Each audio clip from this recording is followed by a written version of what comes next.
الشعب المغربي الشغوف بكرة القدم.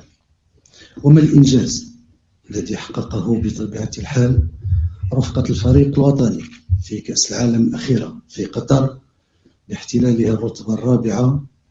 لا دليل يسجله التاريخ وسيتذكره التاريخ عبر الأجيال الحاضرة واللاحقة بفخر واعتزاز.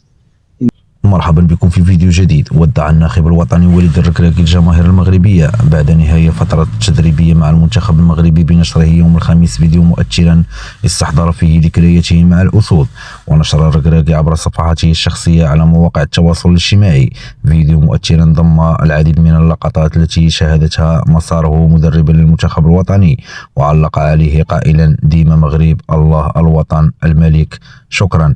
وكان نهائي كأس أفريقيا يوم 18 يناير الماضي آخر مباريات للركراكي كناخب وطني، إذ استعصى عليه خلالها التتويج باللقب الثاني للكرة المغربية في منافسات الكان بعد الخسارة أمام السنغال بهدف نظيف. وكانت مصادرنا قد كشفت أن الجامعة الملكية المغربية لكرة القدم ستعلن اليوم الخميس رسميا تعيين محمد وهبي مدربا للمنتخب المغربي إلى جانب طاقمه المساعد، خلال الندوة الصحفية ستعقد بمركب محمد السادس لكرة القدم بالمعمورة. وستكون الندوة مناسبة لوضع نقطة نهاية لحقبة الركراكي على رأس العارضة التقنية للمنتخب الوطني، مع توجيه رسالة شكر له تقديرا لما قدمه منذ تعيينه مدربا في غش 2022. وكان أبرز إنجازاته قيادة المنتخب المغربي إلى المركز الرابع في نهائيات كأس العالم 2022 بقطر.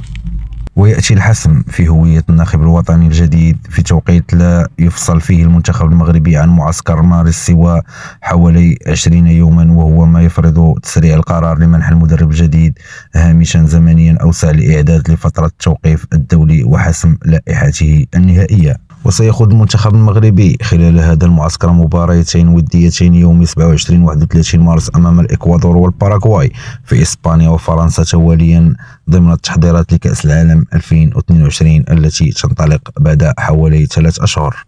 نشكركم على حسن المتابعة، في فيديو قادم بإذن الله.